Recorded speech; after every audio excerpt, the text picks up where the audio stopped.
Bom dia, meu sinal é esse, meu nome é Marco Luque. Eu vou explicar um pouco, a respeito do meu trabalho, quem sou eu, a respeito da minha formação no Bacharel de Letras Libras, e depois fiz o mestrado, que a Ana Regina foi minha orientadora, com muito orgulho, deu os conselhos como minha orientadora no mestrado, na minha pesquisa. Então, todos já conhecem, a fama da Ana Regina. É um prazer, um orgulho imensamente, ter sido orientado na minha pesquisa pela Ana Regina, sobre as práticas de língua de sinais, de maneira geral, todo o mundo, Então, toda a investigação, todo o empenho dentro do mestrado. E agora, doutorado, vocês conhecem, estou doutorando com o Rodrigo Rosso, da UFSC, Universidade Federal de Santa Catarina. Então, os surdos foram meus orientadores nesse percurso, até este momento. A minha angústia, minha preocupação, como profissional intérprete, é saber as diferenças, formação para o intérprete. Qual é a melhor formação? Existem diversas, que abarca as competências dos intérpretes, conhecer as informações, as aquisições. Então, essa foi a minha angústia aqui no Brasil. Qual era o modelo de intérprete? O que o intérprete precisa conhecer? Alguns intérpretes falam em português sinalizado, o intérprete faz isso, falta isso, mas falta o quê? Qual é o modelo? Eu vou apresentar esse modelo da minha pesquisa. O modelo foi da Espanha, um grupo de pesquisa de intérprete de línguas orais, da língua espanhola para o inglês e para outra língua, para o português também. A pesquisa em língua de sinais ainda não há lá, mas é um modelo que eu usei, que apresentarei agora como subcompetências, que está ligado a outras competências tradutórias. E como que ela se relaciona com a língua de sinais. Essa foi minha pesquisa de doutorado.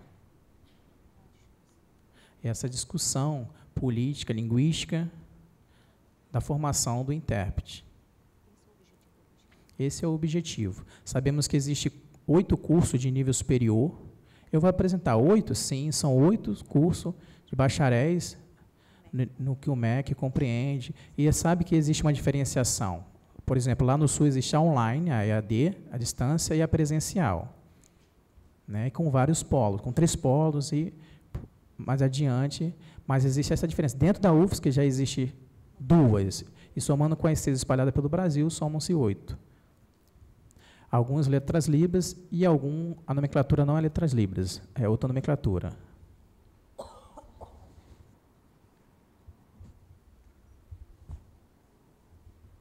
Atualmente, esses cursos espalhados, os currículos, as disciplinas, será que ela ajuda a formação do intérprete? Quais são os conteúdos abordados? Criou esse currículo, será que ele vai me ajudar a ser proficiente na língua de sinais, vai ser um bom profissional?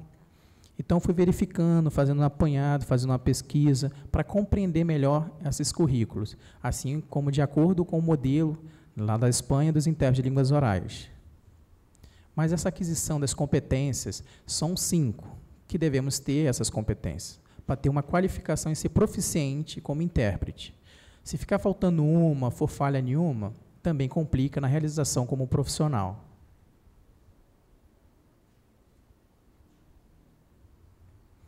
Entretanto, nessa pesquisa, desses 8 cursos, no período de decênio, de 2005 a 2015, então, de 2005 a 2015, o que aconteceu? E isso já tem 10 anos, isso mesmo, 10 anos. Foi um recorte desse período. Existe o decreto, aconteceu o decreto 5626, vocês conhecem esse decreto, 5626. Foi em 2005 que aconteceu esse decreto, então já tem mais de 10 anos e as formações precisam ser ampliadas. Então, o decreto ele colocou a imposição, a obrigatoriedade dessa expansão e do crescimento.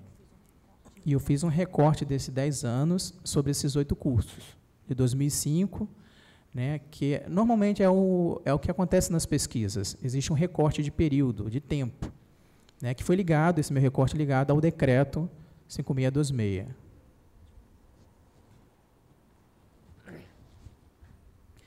Atualmente, a minha pesquisa é a questão da formação do intérprete, ele teve outros caminhos, né? Começamos por onde? O intérprete começa a trabalhar onde? Nas igrejas, na parte religiosa. Nas igrejas aparece mais de maneira informal. Depois passa para a escola, aí é como se fosse um profissional. Então, nessa parte escolar, né, aumentou grandemente. E minha pesquisa começou nesta área, na área educacional. Né, na pós, no mestrado, em toda essa parte, esse ambiente, e minha pesquisa foi tomando vários caminhos relacionados à tradução e interpretação, tanto abordando as questões positivas quanto negativas. Né, a respeito da língua, sendo em Libras, inglês, né, a respeito da minha preocupação de tradução, de conhecer as línguas. Mas qual era a minha identidade? O intérprete poderia perder a identidade, isso é de maneira negativa. E a Libras de maneira como qualquer outro idioma, como respeito linguístico. Então, teve negativos e positivos. Alguns exemplos da área de tradução, que já foi explanado e pesquisa de vários autores. Então, peguei alguns. Por exemplo, eu vou soletrar, não vou precisar soletrar o nome, é só vocês notarem, vocês notarão alguns autores que abordam esse tema. Por exemplo, lá nos Estados Unidos, a tradução tem essas áreas, essa temática da literatura, né, tem muitas pesquisas e trabalhos de tradução de literaturas e outras demais traduções, da didática, da tradução. Então, eu peguei essa parte na minha pesquisa. Então, como o profissional intérprete, ele precisa, como ensinar isso para ele? Alguns estudos reclamam, né, do português sinalizado de alguns intérpretes. Então, como ensinar isso? Qual é a metodologia de ensino? Relacionada a Libras, depois o processo e do português sinalizado. Quais são as influências? Porque, às vezes, o professor, como que o professor ensina? Palavra-sinal, palavra-sinal. Isso é uma influência. Aí o intérprete vai pegando essa palavra-sinal e, quando vê um sinal, só usa a mesma palavra, né, e acaba falando a mesma palavra, seguindo a língua portuguesa. Então, esse é um cuidado linguístico que devemos tomar cuidado. Essa é a metodologia de L1 e de L2, linkado à tradução. Porque depois eu, como professor, por exemplo, o professor de Libras vai ensinando, aí depois a pessoa treina na prática de tradução, ela já se acostuma, ele tem aquele hábito, que ele aprendeu palavra, sinal com o professor. Então, todo o contexto e toda a harmonia de Libras, como o ensino de L2, e também da tradução, ela precisa estar paralelamente, andando juntas, porque senão depois terá um atraso por causa dos vícios e os hábitos. Esses autores, eu peguei a parte da didática, a minha preocupação na maneira de ensinar a tradução. Não é só a tradução, também outros respeito à linguística, os conceitos, todas essas aquisições. Certo?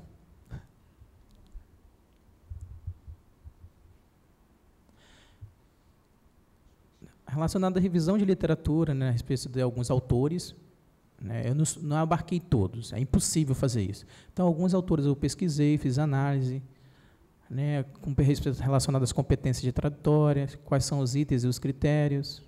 Existe a tabela que está apresentada no PowerPoint. O intérprete precisa conhecer de língua. Sim. O intérprete precisa conhecer de texto. Sim, o tradutor precisa conhecer. Ele precisa conhecer várias outras coisas para ter essa aquisição. Também o intérprete precisa conhecer gramática. Gramática, o sinal é esse aqui, né? Pode ser esse sinal. Então, o intérprete precisa conhecer a gramática? Precisa ou não? O que vocês acham? Sim? Sim, claro. Mas o que é relacionado à gramática? O que o intérprete precisa conhecer?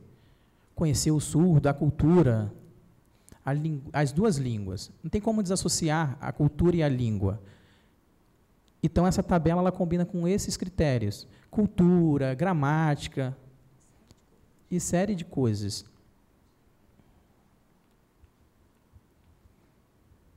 Mas algumas pesquisas não estão tão claras. Então, a competência do tradutor-intérprete, relacionada à cognitiva, as competências, o que tem que estar interiorizado no sujeito? Eu acho que ele precisa isso e isso. Alguns teóricos discutem sobre outros critérios. Então, esse foi o desenrolar da pesquisa. Eu escolhi esse modelo da Espanha. Existem vários modelos, mas eu escolhi esse, né, que é o grupo PACT, da Espanha. É um grupo de pesquisa que fala sobre as competências, aquisição de competências tradutórias. Então, eu quero como um profissional, quero ser tradutor intérprete, quais são as competências? É bem interessante os modelos que eles utilizam para ser um profissional tradutor intérprete. Nesses estudos, né, do sujeito tradutor, né, precisa de câmera para ver o momento da interpretação. É necessário registrar isso. Mas lá não é a interpretação, é a tradução de textos. Não é a interpretação, lá não tem essa pesquisa voltada à interpretação. Por exemplo, o tradutor, né, digita, ele filma esse trabalho, filma o ato dele realizando a tradução. O que ele pesquisou? Ele pesquisou um dicionário? Né, qual foi o processo envolvido na tradução? Ah, o tradutor usa um dicionário sim, então isso registra. Ele pesquisou o Google, a internet, o significado de palavras, terminologia, né, um glossário? Sim. Um intérprete na sintaxe, palavra ou a palavra na hora de formular a oração da frase. Então, isso tudo é filmado, todo o processo da tradução do texto. Aí, isso para fazer o que competências o profissional tradutor precisa ser. Então, eu peguei esse modelo para ensinar também, como metodologia, né, o uso da câmera e do registro do processo de tradução. Então, toda essa filmagem teve um somatório e vi que é necessário ter 5 competências. Usar 5 competências e subcompetências. E o tradutor precisaria adquirir essa. Para ser um tradutor, eu preciso ter essa subcompetência e mais essa competência, eu vou apresentar para vocês.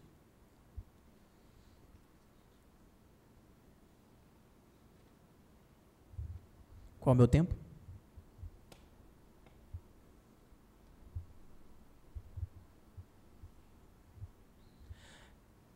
Também nessa pesquisa, né, de nível superior, no curso de bacharel de tradutores, né, no decorrer de anos, e às vezes demora 4 anos na parte acadêmica para a formação. Minha pesquisa aborda isso também. Mas aí tem algumas faltas desse processo para conseguir, né, ter as competências necessárias para ser um bom tradutor. Então, esse grupo explana esse assunto, essas comparações de modelos e também na minha pesquisa relacionada às línguas de sinais. Na tese, a respeito da competência, o que tem que ter adquirido para ser um bom tradutor, né, tem as subcompetências, são 5. A primeira, o bilíngue, é necessário, óbvio, conhecer essas 2 línguas, mas o que está incluso desse bilíngue? É a gramática, o conhecimento sociolinguístico, é só ler o texto, né, e as palavras que não conhece, desconhecidas. Né, o intérprete, se tem um sinal regional, então precisa conhecer, né, essas variações, ter esse conhecimento. E o segundo, uma subcompetência, é extralinguística. Né, quais são o conhecimento de mundo, podemos dizer assim. Então, o intérprete precisa, né, estar atualizado e antenado com os assuntos recorrentes no mundo. Né, porque, senão, não conhece, ele vai ter dificuldade para traduzir. Então, o que é usado em outros ambientes? A terceira subcompetência é conhecimento sobre tradução. Não é a profissionalização, mas o conhecimento sobre tradução, quais são os tipos de tradução, como se faz um texto para essa língua e para outra língua. Então, conhecimento sobre tradução. A quarta subcompetência é a instrumental. O que significa isso? É o quê? Oi? Conhecimento sobre Libras. Sim, o quarto é instrumental. Né? Dicionários, glossários, o Word, saber usar o texto, alguns não conhecem, pode acontecer isso. Então, na tradução. Na Libras também. O surdo, né, quer discutir política linguística, claro, né, nas universidades, então precisa se gravar, né, gravar os doutorados, alguns estão fazendo isso já, né, gravando o seu doutorando, e depois o tradutor faz a tradução para a língua portuguesa. Então, isso é a subcompetência instrumental. E a quinta é a subcompetência estratégica. Então, já tem essas 4, né, conhece a estratégia, como fazer as modificações na tradução, né, saber nessa língua e na outra. Então, tendo essas 5 subcompetências, eu consigo ser um tradutor-intérprete. Esse é o modelo abordado lá na Espanha. Eu achei interessante e fiz algumas modificações para Libras. Então, eu escolhi esse modelo, né, de base curricular nacional e fui tentando ver se acontecia, se tinha esses modelos para fazer com que o intérprete ficasse mais competente. Primeiramente, houve nessa pesquisa, né, nesses cursos que foram criados, no site do EMEC. Nesse site, existem os registros dos cursos. Todos os cursos do Brasil, de nível superior, são registrados nesse site, nessa plataforma. E é necessário fazer isso. Registrar os cursos no EMEC. Precisa obedecer essa plataforma e colocar todos os itens para pesquisas e consultas. Então, fiquem à vontade, vocês podem pesquisar todos os cursos, né, que foram criados. Pedagogia bilíngue, será que só foi uma ou duas? Lá tem a explanação. Foi registrado lá ou não? Lá tem esse registro. Nessa pesquisa do EMEC, também não é fácil. Teve algumas, né, por exemplo, palavras. Quando eu coloco a nomenclatura Libras, eu não queria licenciatura, eu queria o bacharel de Libras. Não é a licenciatura. Então, Libras apareceu bastantes palavras linkadas a Libras. Umas 45. Então, fui filtrando, né, com essa palavra, depois coloquei outra palavra, tradução, depois linguística, português, então fui fazendo vários filtros, coloquei interpretação, então aparecia de inglês, então fui fazendo filtro, usando o funil e encontrei esses 8 cursos. Primeiramente, o curso, né, interessante foi o criado, né, e depois foi fechado, era na Universidade Federal, abriu e depois fechou esse curso. Então, eu excluí esse, não incluí ele na minha pesquisa. Fui claro?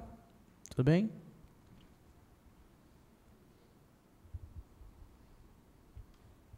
Nesse currículo, né, eu fui analisando, pesquisando assiduamente, mas eu precisei ter alguns cuidados de estrutura, dos gêneros, né, eu fui escrever de maneira livre? Não, eu tive que obedecer a algumas estruturas, né, me controlar na hora de ir preparando essa pesquisa, tendo alguns cuidados. Analisando os erros ou acusando, não, por causa do contexto social, quais foram as influências que aconteceram naquela formação, e também alguns autores, a maioria professores, né? E já tem uma maneira e uma imagem de escrever. Grandemente, não é professores que escrevem. Esses professores que escrevem os currículos, antes existe uma portaria, uma proposta, um projeto, para depois ter o plano de ação. E depois desse currículo pronto, é explanado para as pessoas trabalharem com esse currículo. Mas foi eu que criei e depois eu não faço esse trabalho, né? Se eu não concordo com aquele currículo, mas eu tenho que aceitar e ensinar aquele currículo. Então, eu tive que tomar alguns cuidados, né? Também analisar a documentação, alguns antigos. Então, nessas pesquisas, eu tive que fazer, né, como se fosse tendo que limpar, né, igual uns fósseis, né, encontrar documentos antigos. Então, eu tive que tomar alguns cuidados, né, e respeitar o que já estava em registro, não alterar. Então, obedecer os documentos encontrados.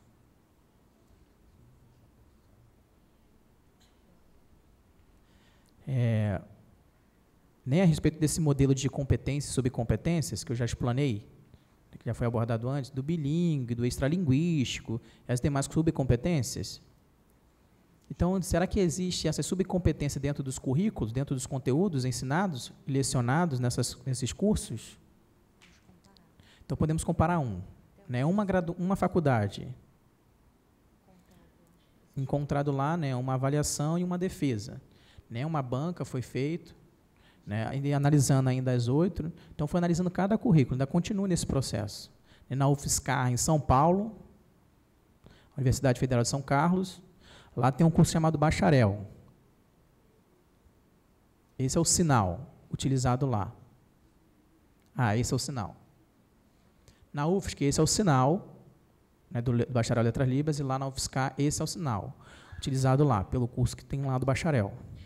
Então, fui comparando os currículos e vi quantas competências abarcavam nesses currículos.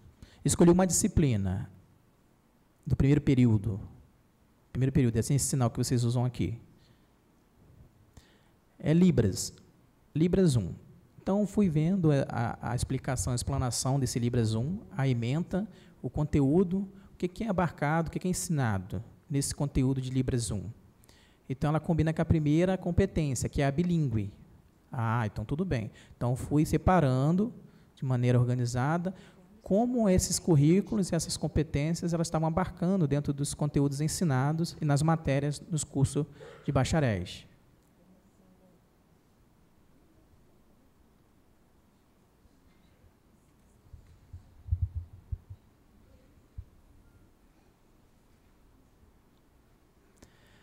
Então, a análise das subcompetências por períodos. No primeiro período, tinha mais conhecimento extralinguístico. A preocupação era essa. E somando as horas nesse primeiro período, era 210 horas de conhecimento extralinguístico. E, em segundo lugar, ficou o bilíngue, dentro do conhecimento de Libras, 120 horas. O conhecimento sobre tradução, o fazer da tradução, não como profissional, mas sobre a tradução, 30 horas. E estratégica instrumental, nenhuma hora. Não tinha essa preocupação nesse ensino. Então, relacionado à estratégica, isso é dentro do primeiro período, é porque eles ainda não têm a fluência, então foi necessário o aguardo para os próximos períodos, a respeito da aquisição bilíngue das duas línguas, para depois saber utilizar a subcompetência de estratégica, para ir melhorando como L1 e como segunda língua. Depois, no segundo, terceiro e por aí diante dos períodos, né, foi tendo as ramificações e mudanças também nesse quadro de subcompetências. Conhecimento extralinguístico, estratégica, né, às vezes, de modo gráfico, ela como se estivesse estável, e depois ela foi tendo um ímpeto de conhecimento e abordando dentro desses cursos de bacharéis. No primeiro período, né, somando toda a quantidade de horas, em todos os períodos, dentro da UFSCar, a preocupação com extralinguística foi a primeira, com maior pontuação, 810 horas. E também conhecimento sobre surdo, disciplina sobre conhecimento de surdos e surdez. A surdez, lá tem a psicologia, então lá também abarcam e explica esse assunto. E o segundo foi o bilíngue, com 660 horas. Ensino de Libras e também ensino de português. As duas matérias, né, por causa do bilíngue, 160 horas. O conhecimento sobre tradução, 525 horas. E estratégica, a quarta subcompetência, 495 horas. Na Espanha não tinha, aí foi criada essa pesquisa, né, sobre a disciplina, que seria o TCC, Trabalho de Conclusão de Curso, para a pessoa mostrar que ela teve aquela aquisição, aquelas competências, ela tem que fazer esse trabalho. Né, não precisa rejeitar, então isso tem que ser incluso, acrescentado nessas pesquisas. E também instrumental, 0. Não teve nada abarcando e explanando sobre isso. Isso é necessário o intérprete conhecer a parte de subcompetência instrumental? Sim, mas tem que ter alguns cuidados. Não podemos impor. O professor, às vezes, de outra disciplina pode aproveitar, né, e ensinar, junto com outras matérias, explicando sobre a maneira instrumental, mas eu não analisei essa parte. Então, o professor que ensina Libras, ele pode acrescentar a parte instrumental, né, o uso de dicionários e glossário. Eu não consegui perceber isso, né? Não tem explanação disso dentro do currículo. Mas pode ser que dentro da aula ele pode ter explanado, mas na análise inicial não tem nenhuma disciplina que abarque subcompetência instrumental. Então, essa é a somatória, né, a porcentagem das subcompetências abordadas. As considerações finais, né, a minha preocupação salienta o quê? Pela percepção dos currículos que o intérprete ele precisa entender, explicar sobre esses assuntos. Sobre tradução, eu sei sobre isso, sobre aquilo, sobre linguística, eu preciso conhecer sobre isso. E poucas práticas que são vistas. No currículo, essa foi a minha maior preocupação. Focou mais na aquisição de conhecimentos e pouca prática. Do fazer foi bem pequeno. Então, essa é a minha preocupação, esse foi o meu cuidado. Óbvio, né, que no nível superior, né, a didática, né, vocês usam, esse também é o sinal, né, A didática é diferente, né? A profissionalização, nível superior, também precisa ter a aquisição dos conhecimentos, o suporte teórico. Mas será que devemos não dar consideração à prática? Então, essa foi a minha angústia no realizar desse trabalho.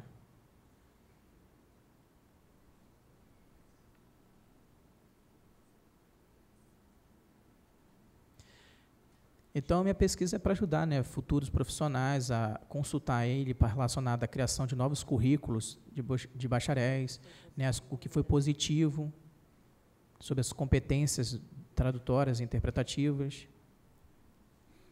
Né, esse modelo apanhado da Espanha, será que ela é um bom modelo para o Brasil? Isso eu não sei responder, mas é um movimento linguístico que precisa discutir as competências que precisa ter esse intérprete e colocar ela dentro dos currículos. É apenas um modelo sobre tradução. A Flaviane, ela abordou relacionado, né, ao relatório sobre o evento que aconteceu, que os surdos às vezes não sabiam fazer dentro da universidade. Então, é uma discussão política linguística relacionada à tradução. E isso é importante, tanto para a formação dele também. Então, para ver a competência. E o intérprete, não gosto que me filme, mas tem que gravar sim. Às vezes indaga, eu não sei editar um vídeo. Precisa treinar e aprender, eu não sei. Então, o que a comunidade surda precisa? Então, isso tem que ser colocado dentro dessa formação do intérprete. Tem que abarcar dentro do currículo de ensino nos bacharéis, porque é uma preocupação instrumental. Né? O que a sociedade surda fala sobre a formação do intérprete, do tradutor? Enfim, essas são as referências e obrigado. Obrigado aos intérpretes.